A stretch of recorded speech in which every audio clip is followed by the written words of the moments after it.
everyone, it's Stacey. Today is our last mystery block of the month reveal and we're making this super cute antique tile block.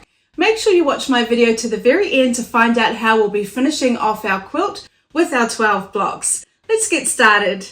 For the antique tile block, we're going to need 5 different fabrics, and I've got my chart here showing you exactly what size to cut each of the fabrics. You can find a copy of this over on my website and I'll put a link in the description below. But for the A and B piece, for each of those fabrics, you're going to need to cut one piece at 2.5 inches by 18 inches, and that's for A and B. Then C is the center square, and that's 4.5 inches by 4.5 inches.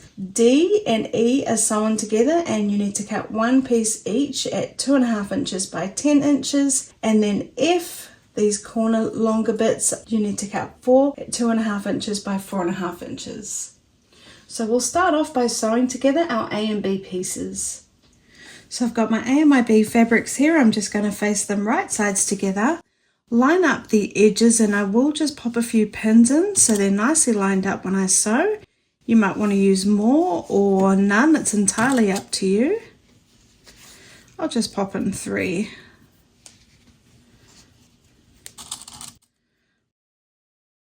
So just like usual, I've got my 1/4 inch foot on. I'm going to stitch length 2, and I have my orifle thread. I'm not worrying about a back stitch, and I'm starting at the very edge of the fabric and going to stitch all the way along to the end.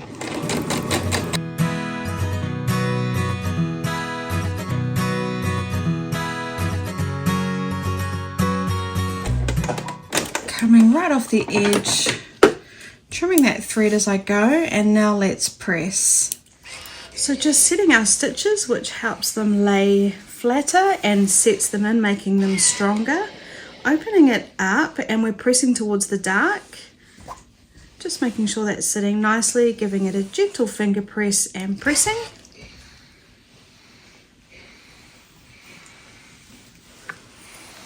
Okay, now let's cut the strip. So what I'm going to do now is just cut the strip into 4.5 inch pieces. So I'm just going to start with that first edge, line up my seam on the line on my ruler, check I'm at 4.5 inches, and cut. And I'll repeat that until I have 4 pieces. Now, if you didn't have a strip of fabric long enough to do this, you could always just sew these together individually. So I would cut 4.5 by 2.5 inch strips for each side and just sew them individually. But I like to do it this way because it's a little bit quicker and I think a little bit more accurate. So now I'm just going to cut 4.5 inch strips, or pieces rather.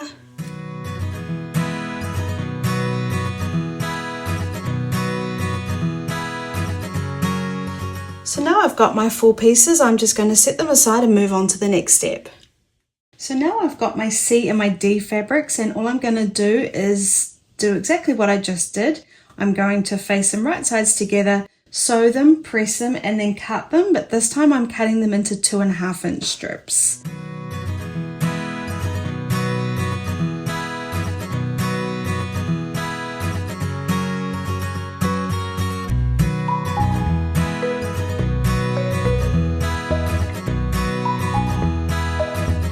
Now the only thing different this time is we're going to press to whatever is our D fabric, and for me this is my D fabric, so I'm just going to press the seams towards that and just cutting my strips to 2.5 inches.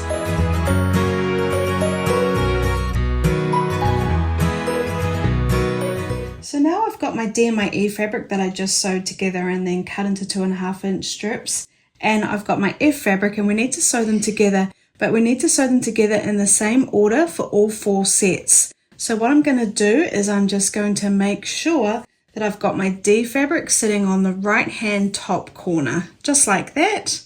Fold them right sides together. I will just pop a pin in. Remembering when we sew it, we want to make sure this seam is sitting correctly. So I'm just going to pop my pin like that, making sure that seam is how I want it. And I'm going to sew along this seam, and then I'm going to do exactly the same for the other 3 sets. I'm just going to stitch off the edge and take the next set.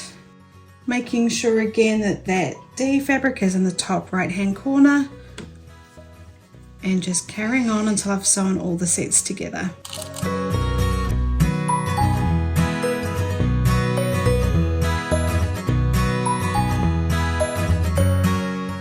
Okay, then we're just trimming our thread, snipping them, and cutting the thread at the top, and now let's press. For all 4 pieces, I'm just going to set the stitches, open it up, and I'm going to press the seams towards the 2 pieces. And we're just doing that so that we can nest them really nicely at the end. So I'll just repeat that for all 4 pieces.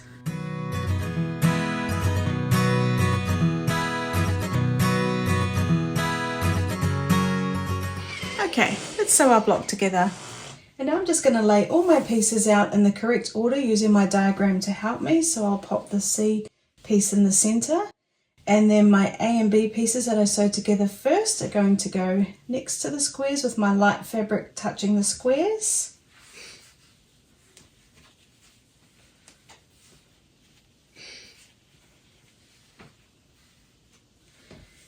And then our corner pieces, and we're creating that corner bit there with my D fabric touching the corners of the square.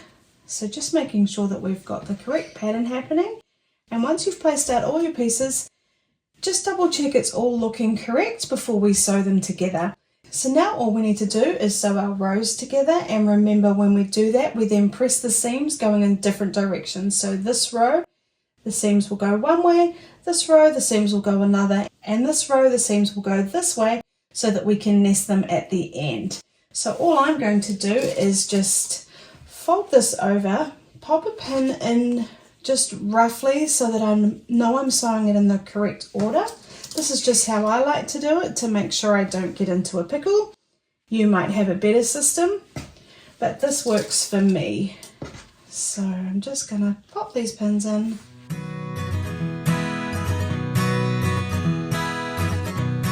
And we're just going to sew all these seams. If you'd like, you could chain piece them, which means you could just sew all these first and then come along and do the second lot of seams.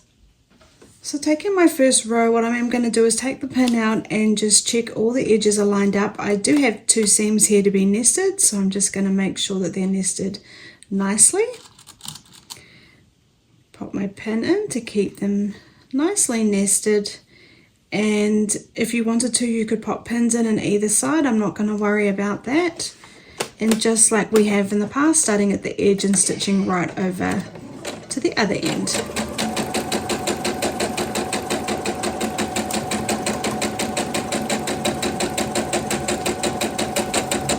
Coming right off the edge, taking my next piece. There's no seam here, so just making sure it's all matched up nicely.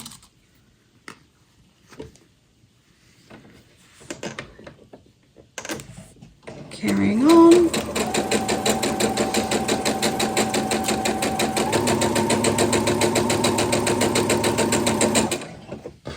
And the last piece again will have the seams that are to be nested.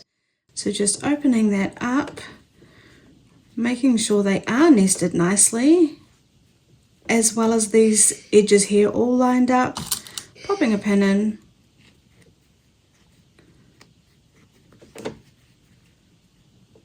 Even though I'm not putting a pin in on either of the corners, I am making sure they're nicely lined up before I begin to sew.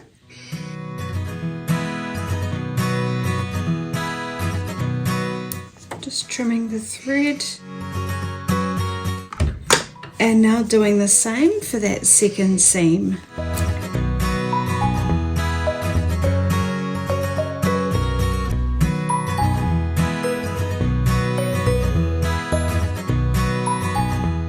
Okay, cutting that thread, and then let's press them. So now just putting them in the correct order again with my center square and my light fabrics facing the square. And now what I want to do, like I said, is I want to press one set of seams one way, one the other, and then one back the other way. So I'll just set the stitches, Now we do have a few other seams here. Just try and make sure we press the 2 main seams that we just sewed. So I'm just going to give that a press. And I'm going to be pressing them that way.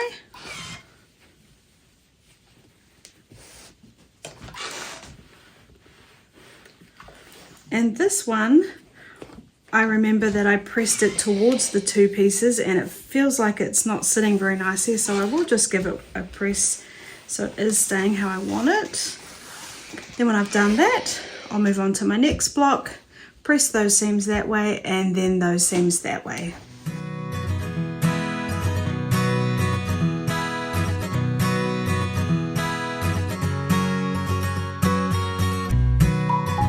Okay, let's sew our block together.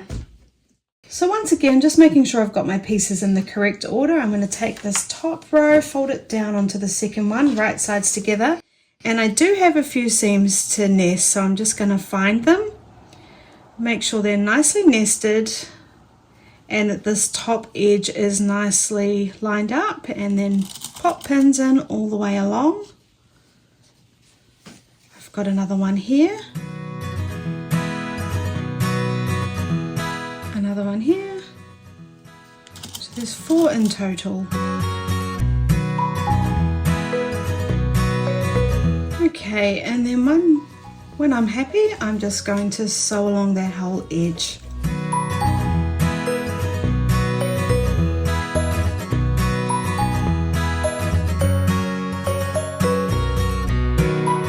Okay, and then just opening it up, making sure we're sewing that last row on in the correct order again, folding it right sides together, bringing it up, and then just finding all those seams to nest and just repeating that.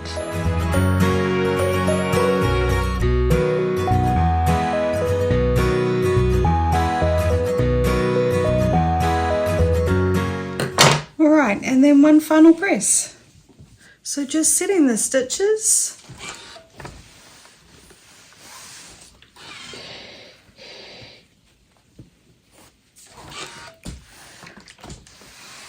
And now we're just going to press the seams, and it doesn't matter which way they go.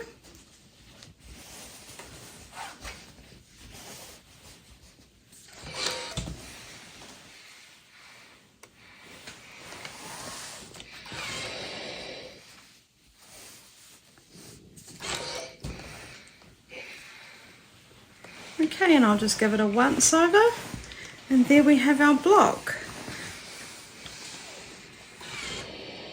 So there we have the Antique Tile Block, which finishes off our Mystery Block of the Month series. Next week, I'm going to show you how to finish off the blocks and turn them into a complete quilt. We'll be adding sashing with cornerstones, and we'll be adding a border around the entire quilt. You can find the fabric requirements on my website. I'll put a link in the description below. Please make sure you subscribe and hit the bell button so you don't miss a video, and I'll see you again next week.